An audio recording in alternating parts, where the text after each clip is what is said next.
El punto es que si yo tengo miedo, lo que voy a pasar es que estoy asustado, estoy en un estado de excitación de mi sistema.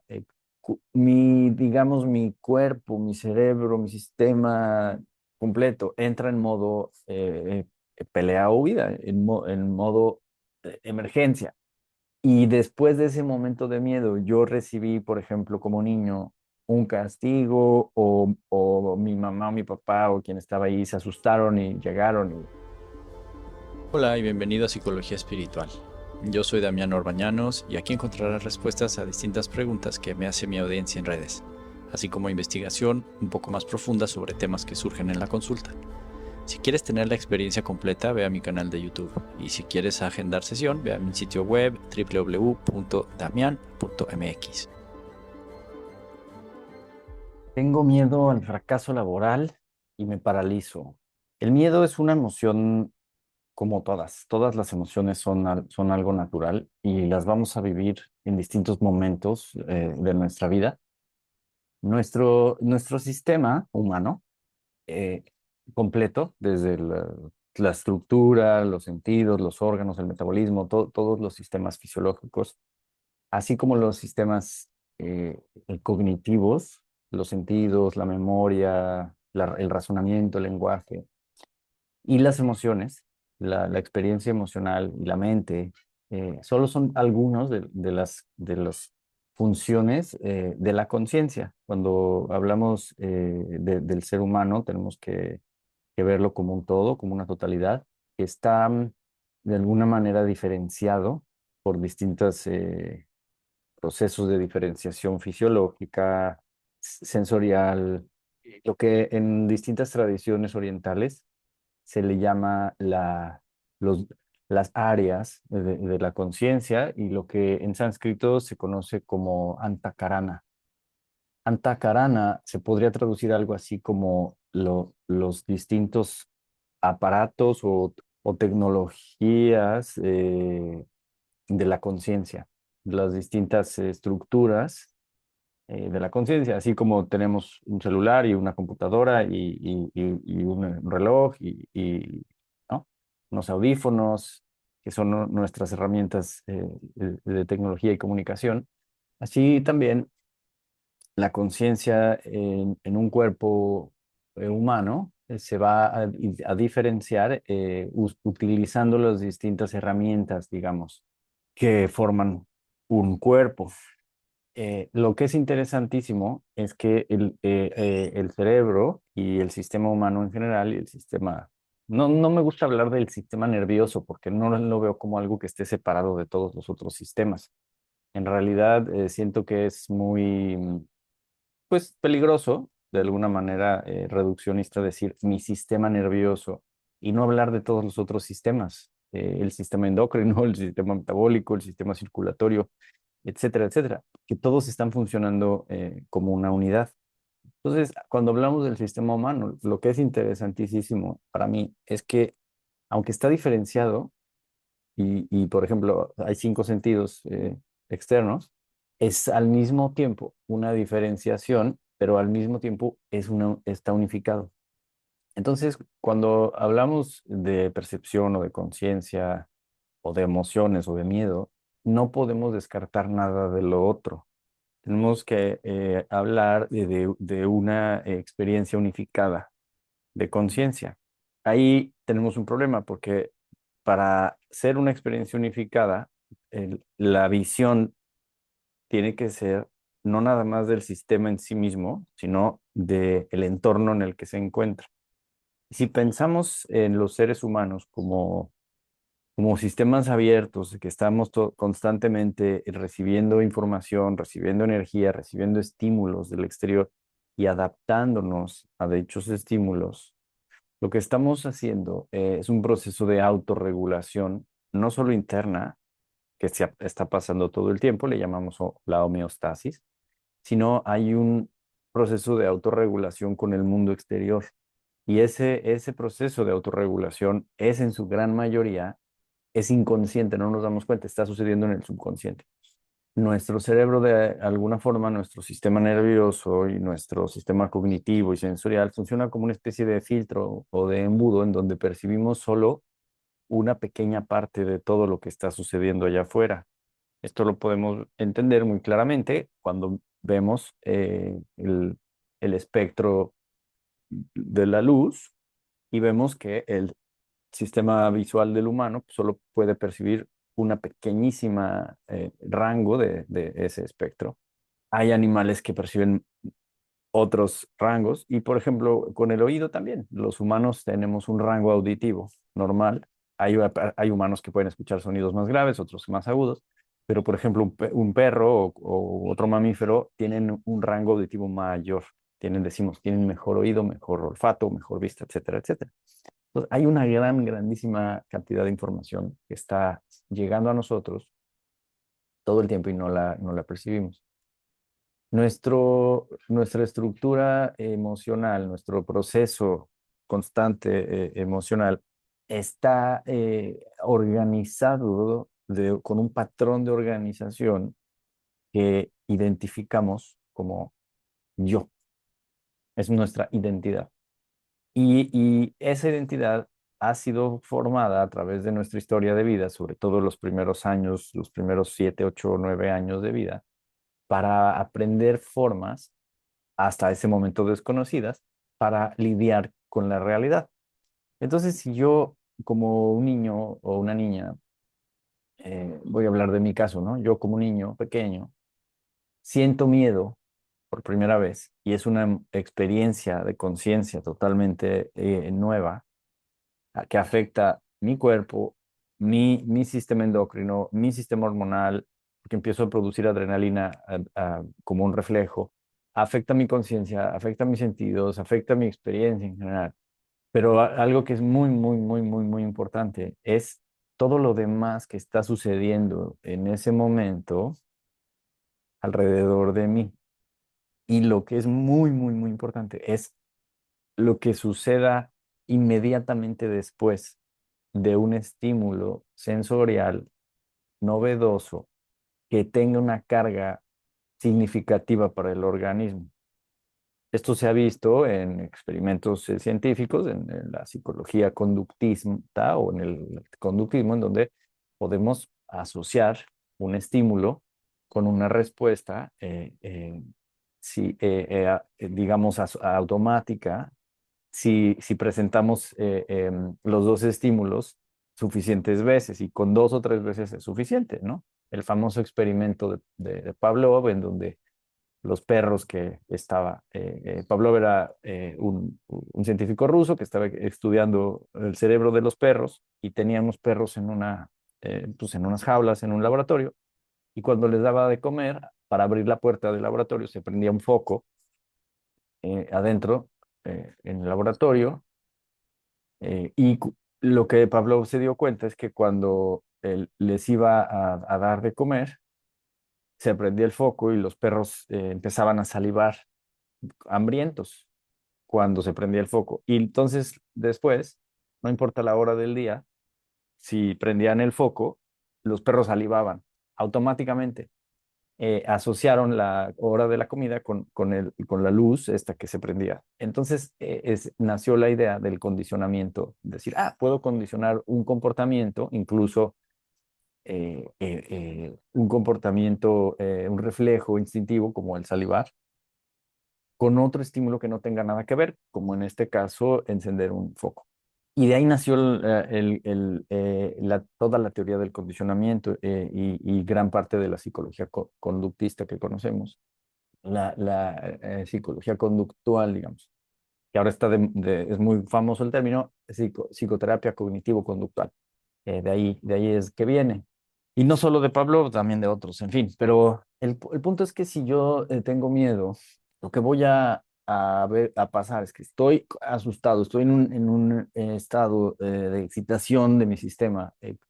Digamos, mi cuerpo, mi cerebro, mi sistema completo entra en modo pelea o huida, en modo emergencia. Y después de ese momento de miedo, yo recibí, por ejemplo, como niño, un castigo o mi mamá o mi papá o quien estaba ahí se asustaron y llegaron y, por ejemplo, vamos a imaginar que tenía un tenedor y lo metí en la pared, en el enchufe de la electricidad, ¿no? Yo hice eso de niño, yo me imagino que todos nos dio curiosidad y estábamos ahí picando, tratando, ¿no? Cosas así, ¿no? O poner el fuego en la lumbre de la estufa, yo qué sé, cosas que el niño haría. Y me quemé o me dio un toque en la electricidad. Vamos a imaginar. Entonces me asusto, mi cuerpo. ¡Uah! Y en eso llega mi mamá, ¿qué haces? No, se asusta. Y entonces yo ahí automáticamente, sin querer, sin poder hacer nada al respecto, voy a asociar esa emoción de miedo biológica, instintiva, porque me dio un toque y sentí la electricidad en mi cuerpo, con mi mamá enojada y diciéndome algo, o sea, algo que estoy haciendo mal, que pasó, no entiendo nada. Y no hay manera de evitar eso, porque si estás ahí y tu hijo pica, sabes, mételo, te asustas, pues, ¿qué? ¿No? O sea, se generan todo el tiempo estas asociaciones en los humanos, así es normal, ¿no?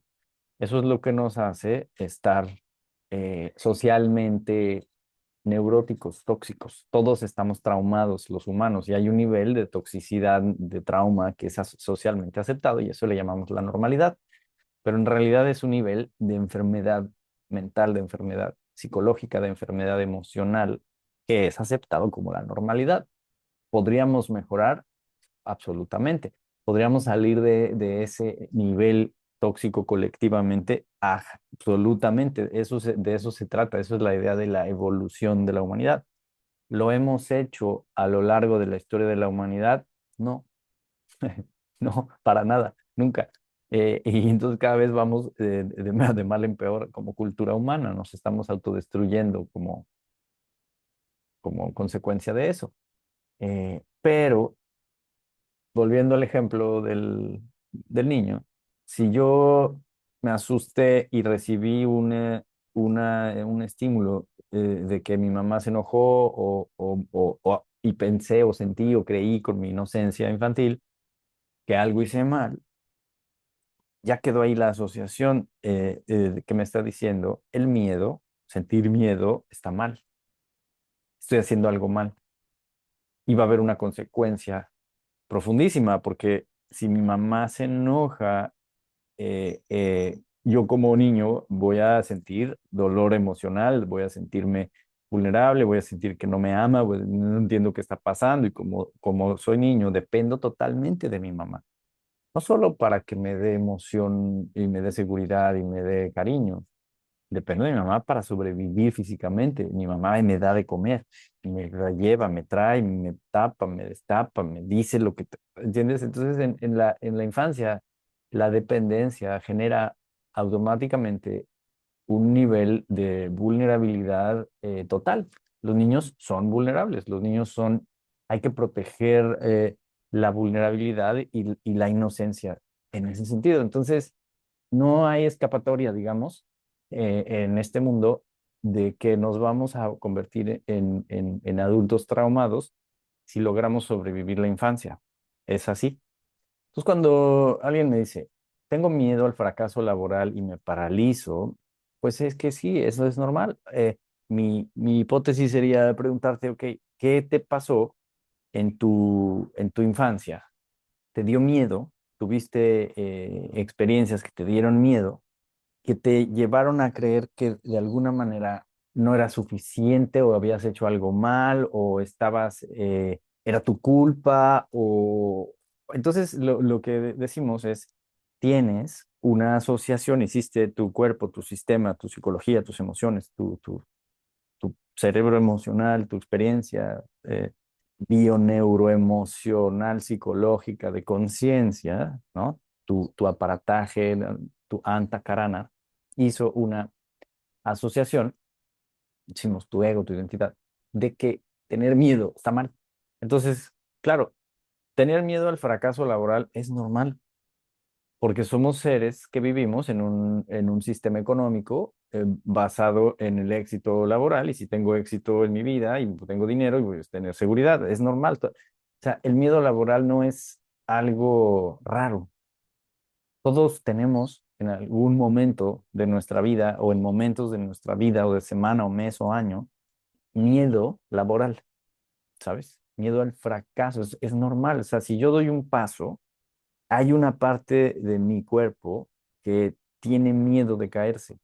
Puedo salir a caminar, empiezo a caminar, y empiezo y no me pasa nada, estoy logrando caminar, pero hay una parte de mi sistema que está cuidando que no me caiga. Decimos, "Ah, ya aprendí a caminar". Piensa, antes de que aprendieras a caminar, ¿qué te pasaba? Tenías miedo de caminar. Levantabas, te agarrabas de la cama o de la cuna o del sillón y tratabas, tenías miedo de dar un paso. Y había una persona, un papá, una mamá, un hermano, que te volteaba a ver y sonreías. Ay, ya va a caminar, mira su primer paso. Sí, mi amor, ven, todo bien, qué bonito. No, tú puedes, no pasa nada. Entonces, tu sistema estaba ahí y sintiendo miedo, pero asociando ese miedo de caminar con que todo está bien, me quieren, me están llamando, no pasa nada, nadie se espanta, nadie hace nada. Es como, ok, entonces te caías y te sentabas y no pasó nada, no pasó nada, todo el mundo actuaba normal, ok. Te volvías a parar y vas a sentir, ¿no? Tus piernas y tu cerebro y tu sistema estaban organizando toda la experiencia y tú das un paso, ok, das otro, uy, ok, ok, y empiezas a caminar y llegas a los brazos de mamá o de la abuela o quien sea y te celebran. Entonces, tú asocias y dices, wow, esto está buenísimo. Entonces, la siguiente vez que caminas, lo asocias con esa sensación de felicidad y de éxito y de amor. Entonces decimos, y empiezas a caminar, y que te empiezas a dar cuenta que caminar te beneficia porque puedes ir allá o ir para allá y no sé qué. Y a quién no le ha pasado que estás haciendo algo y de repente llega caminando un chiquito, niñito, niñita, todo bebé tierno, y a los adultos nos da ternura cómo caminan los todos. Entonces lo volteamos a ver y le sonreímos, ¿no? Ay, mi amor. Y entonces el bebé sigue asociando. Camino y me sonríen, camino y me quieren, camino. Y toda la experiencia del bebé cambia absolutamente, o sea, su mundo se expande muchísimo, porque ya no nada más está sentado o tirado cuando otros llegan, acostado, digamos, él puede ir a interactuar, entonces es como, hay un gran beneficio. Ahí hubo una asociación de que caminar está aceptado, está bien, no, no, no. El problema es que si hago algo, clavo el tenedor en el enchufe y se asustan, me asusto y digo, algo está mal. Ahora, vamos a trasladar este ejemplo a, por ejemplo, las primeras veces que me dejaban tarea en la escuela y llegaba a mi casa y mi mamá se enojaba, o mi papá se enojaba porque estaban estresados o no tenían tiempo y me volteaban y me decían, es que no, tienes que, ¿no? Se enojaban, me gritaban o me hacían simplemente de alguna manera no me tomaban en cuenta o sentirme mal, así. Y asocio la autoridad de la escuela con que no puedo fracasar, porque si fracaso en la escuela, no me van a querer. Por ejemplo, ¿no? Adelántale a la vida de esta persona y es lo mismo, decir, tengo miedo al fracaso laboral, es como la escuela en la vida adulta, es como esa figura de autoridad, esa cosa muy grande que es la idea que tenemos de mi trabajo. Y en psicología hacemos un ejercicio de asociación, porque así funciona también la conciencia y así funciona parte de la mente, generando muchas asociaciones simbólicas, porque tenemos una gran parte de nuestra conciencia y mente que es simbólica, funciona en símbolos. De hecho, la mayoría de nuestra conciencia habla en símbolos más que en palabras. Entonces, en psicología tenemos como este ejercicio en donde decimos, mira, ¿qué significa, qué representa el trabajo para ti? Como esa autoridad del trabajo. ¿Con qué lo podrías asociar? Por ejemplo, decimos, tu trabajo es un trabajo estructurado, rígido, te pagan cada X tiempo, tienes como un cierto orden, hay reglas, ¿no? Por ejemplo, entonces hay que ser responsable, hay que ser, ¿no? Como llegar al trabajo, presentarse y ni modo, y a veces no lo quieres hacer, pero tienes que ir. Todas esas cualidades, esa lista de cualidades, ¿con qué las asociarías más? ¿Con tu papá o con tu mamá?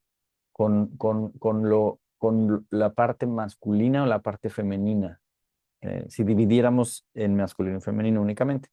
Hay personas que van a decir con papá, otros van a decir con mamá, porque a veces su mamá era más representada de estas cualidades. No, no importa, porque todos somos masculino y femenino, pero bueno, este es otro tema para otra pregunta.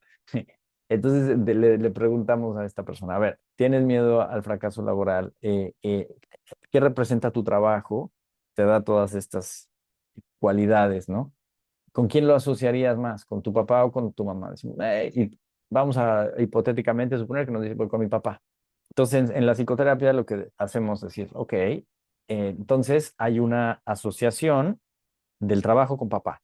Entonces ahí empezamos a explorar, a preguntarle a la persona cómo fue su relación con su papá, si tuvo un papá presente, si su papá era una persona que cuando se asustaba gritaba, o algo muy común en hombres, por lo menos en mi cultura mexicana, es que cuando un hombre se asusta, no puede demostrar vulnerabilidad y entonces se enoja, ¿no? O cuando un hombre está triste, no puede mostrar eso y se enoja, o por lo menos en la generación de mis papás, ¿no?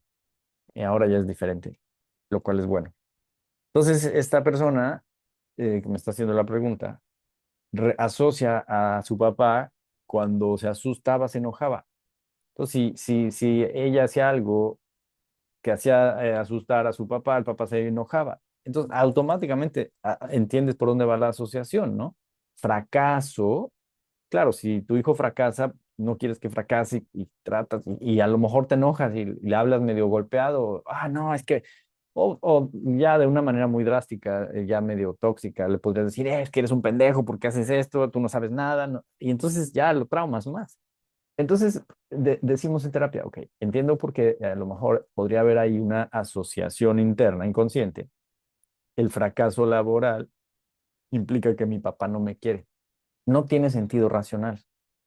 Pero las cosas que nos pasan internamente no tienen sentido racional. Si le buscamos el por qué y la razón, vamos a llegar a un momento en decir, es que esto no tiene sentido. Ajá, pero el comportamiento humano es irracional. Sobre todo el comportamiento tóxico es irracional. Entonces, cuando esta persona me escribe y me dice, tengo miedo al fracaso laboral y me paralizo, en realidad me está preguntando, no entiendo por qué. ¿Qué puedo hacer? ¿Sí?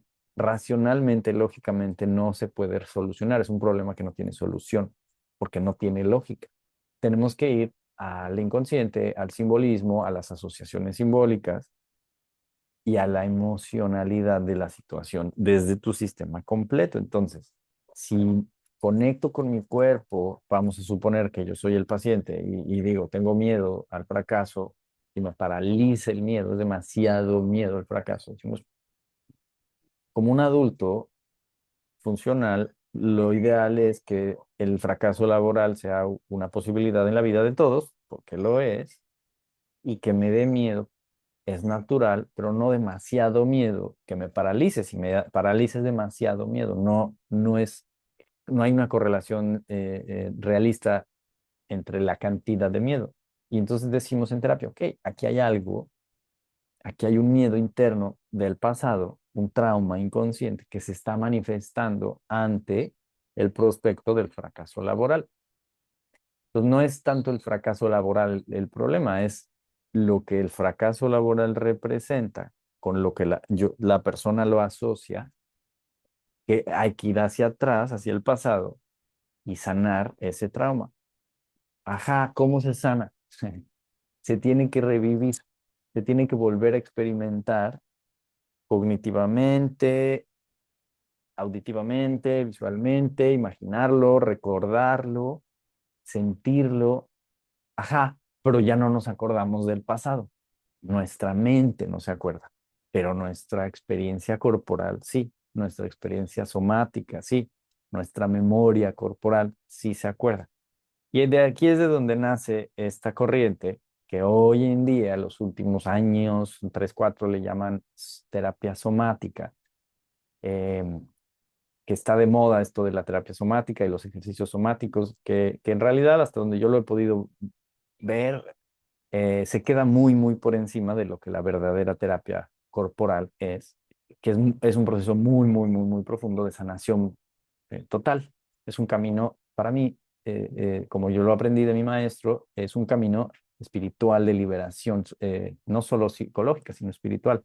La terapia bien hecha corporal te puede llevar al despertar y a la plenitud espiritual. Entonces, ¿qué pasa? Ya identifico a lo mejor que mi miedo al fracaso laboral me paraliza demasiado, ok. Entonces, lo que quiero hacer es permitir esa parálisis, dejarme vivirla en el cuerpo, sentirme paralizado. Entonces, a lo mejor me siento y empiezo a pensar en que es que me van a despedir del trabajo o lo que sea que te dé miedo, empiezas a como a pensarlo, a sentirlo y ya y me va a empezar a dar parálisis, me va a empezar se me va a apretar el diafragma, mi respiración se va a cortar, mi cuerpo se va a tensar, voy a empezar a liberar un poco más de adrenalina, pupilas dilatadas, sudor de manos, ritmo cardíaco, ¿sí? Empiezo a sentir el miedo. Ayuda mucho respirar como si tuviera miedo. Y entonces empiezo a entrar en una experiencia de miedo. Tengo miedo, tengo miedo, y me lo repito, tengo miedo, tengo miedo, tengo miedo, tengo miedo, tengo miedo. Y aquí la gente me dice, pero es que no es malo decir eso porque no me va a dar más miedo. No, se va a sanar. Esto de pensar negativamente no genera negatividad. Al contrario, no aceptar la negatividad genera negatividad. Pero bueno, estoy con el miedo, con el miedo, con el miedo, con el miedo, con el miedo, con el miedo. Y de repente entro en la experiencia emocional corporal total. Acuérdense de lo que hablábamos al inicio, de que la conciencia es una totalidad. Entonces ya estoy integrando mi memoria, mi mente, que estoy diciendo tengo miedo, mis emociones, mi cuerpo, y empiezo a traer distintos sistemas de mi conciencia, distintos aspectos de mi conciencia al aquí y ahora. Esta es la clave, al presente, presente. Me estoy metiendo como si estuviera volviendo a vivir ese trauma de ese miedo, parálisis. Pasa algo precioso. Mi cerebro, ahora sí, todo mi sistema nervioso, mi corteza cerebral se activa en una red neuronal, en un patrón neuronal específico de esa experiencia inicial de parálisis de miedo. Y ese patrón neuronal activa mi campo neuronal, ¿no? Que Jacobo Greenberg hablaba de la idea del campo neuronal y que está en todo mi cuerpo y está en el exterior. Y entonces mi conciencia empieza a entrar en esa experiencia más y más y más y más y más. Y ahí conecto con aspectos más subconscientes de la experiencia y empieza a brotar más la memoria. Y entonces la persona en terapia de repente está conectando con el miedo, conectando con el miedo, conectando con el miedo, ¿verdad? Y la memoria viene, o una imagen, o a lo mejor es una asociación que no tiene nada que ver, o es una fantasía, o es una palabra, o es un recuerdo de otra cosa que aparentemente no tenía nada que ver.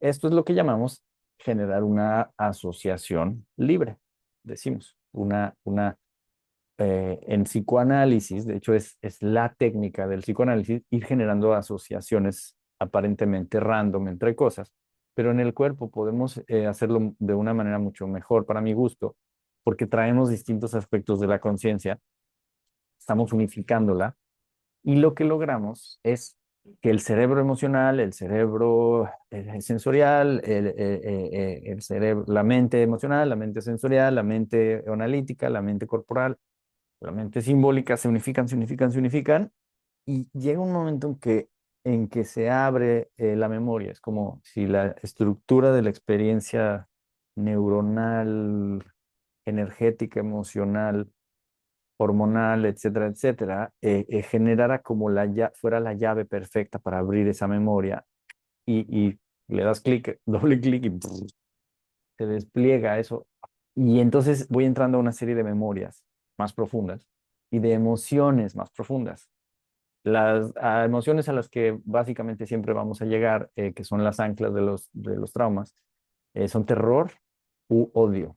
Esas dos emociones más profundas que son fight or flight. O sea, la experiencia más biológica, tarde o temprano, vamos pasando por tristeza y otras emociones que nos van llevando ahí, pero llegamos a, tengo terror, tengo odio. Y lo que tenemos que aprender a hacer es dejarnos sentirlo y ya, permitirme decir un así nivel de terror profundo, en este caso, o puede ser un odio profundo, todo mi cuerpo, y logramos tener una especie como de, vamos a decirlo así, como una especie de orgasmo de esa emoción, porque es total, es tan grande, el terror tan grande o el odio tan grande, decimos, nos toma, y pasa algo muy bonito aquí a veces, si lo permites, la emoción toma el control. Ya no eres tú, tu ego, tu identidad que está guiando o permitiendo o diciendo o gritando o haciendo, moviéndote. Algo más toma el control, otra parte de ti. Decimos tu ser interno, tu alma, tu yo superior, toma el control. Y la emoción te toma por completo. Y tienes una experiencia muy interesante que sí es muy similar a un orgasmo porque hay luminosidad interna, hay una experiencia de totalidad, de unificación. O sea, deja de haber un yo y un eso, deja de haber un afuera y un adentro, deja de haber un antes y un después. Todo se vuelve esa emoción. Y de hecho ya la emoción ni siquiera se vuelve mm, apremiante, simplemente es una expansión de energía y de vacío luminoso, em, que hoy en día ya lo podemos asociar con lo que está de moda también, es la liberación de MT, eh, que se logra terapéuticamente y todo lo que eso implica, pero no es la sustancia lo importante. La liberación del DMT es una consecuencia de la experiencia de la conciencia. Lo importante es la experiencia interna de unificación y de totalidad. Y ahí en ese momento lo que decimos es nuestro ego se disuelve y se unifica en esa experiencia de totalidad, que esta misma experiencia en tradiciones espirituales se le ha llamado con distintos nombres, se le ha reconocido con distintos nombres, como experiencias pico espirituales, como samadhi en sánscrito, satori en japonés, experiencias de autoactualización, nirvana, rigpa, distintas experiencias de unificación y decimos, esas son experiencias mucho más cercanas a nuestra verdadera esencia, a nuestra verdadera naturaleza. Mi maestro les dice chispazos de verdadera naturaleza. Son como vislumbrar la iluminación. Psicológicamente es precioso porque lo que pasa es que de ahí, cuando eso se acaba, porque la energía no dura para siempre, regresamos a nuestra identidad, nuestro ego, nuestro yo, nuestra conciencia se reorganiza en nuestra individualidad y ya no tenemos terror, ya no tenemos parálisis y miedo al fracaso laboral. Es como que le dimos toda la vuelta al calcetín y ya nos reordenamos de una manera diferente y desaparece. ¿Y qué queda en su lugar? Una experiencia de gozo. Se siente placentero, se siente rico. Regresar. Y sí, obviamente tu corazón late fuerte, tu respiración está agitada, tus pupilas están dilatadas, Y hay una experiencia así cuando Wilhelm Reich, que fue un grandísimo psicólogo, médico, no era psicólogo, era médico, pero fue un grandísimo terapeuta, es el padre de la psicoterapia corporal, fue un gran psicoanalista también. Él reconoció esta experiencia en sus pacientes y le llamó el reflejo del orgasmo, porque se ve como después de tener un orgasmo que te quedas como sacudiéndote con estas ondulaciones en el cuerpo y decimos, ok, ese reflejo del orgasmo puede, no siempre, pero puede indicar que hubo una integración completa del trauma desde la visión de la terapia corporal, pero no siempre, no es eh, garantía.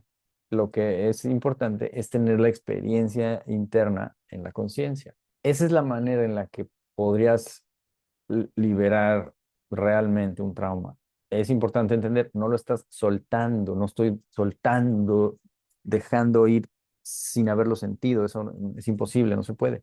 ¿Cómo puedo soltar, entre comillas, un trauma? Lo tengo que abrazar, dejarme vivirlo y trascenderlo y procesarlo completo. Y del otro lado, lo que viene es gozo, expansión, claridad, naturalidad. Y decimos, esas son palabras que usamos en las tradiciones espirituales para describir nuestra verdadera naturaleza. Cuando tenemos, entre comillas, problemas en la vida, miedo al fracaso laboral, me paralizo, o encuentro que tengo mucho enojo, o tengo algo grave que me está pasando en la vida. Obviamente lo que decimos es que esto no es normal, es demasiada la emoción para lo que debería ser el problema. Decimos, qué bueno, ahí estás encontrando un punto inconsciente, tu inconsciente te está tratando de decir que hay un trauma que tienes que sanar. Es una muy buena momento para ir a terapia corporal. Una terapia, decimos, el nombre original de la terapia somática, o para mi gusto, la terapia somática bien hecha hasta el fondo, hasta este nivel, tradicionalmente se llama terapia psicocorporal o psicoterapia corporal. Hay distintas escuelas, hay distintos modelos, hay distintos métodos, ninguno es mejor que otro, no importa. Lo que importa es el terapeuta o la terapeuta. Que el terapeuta o la terapeuta sea bueno en su trabajo, sepa lo que está haciendo, pero que a ti te genere buena onda, que te caiga bien, que te guste más o menos cómo vive, qué hace, que te dé una buena relación, que haya buen rapport, que haya buena conexión. Entonces, si tienes miedo al fracaso laboral y te paraliza, ve a terapia, ven a terapia. Esa sería la invitación.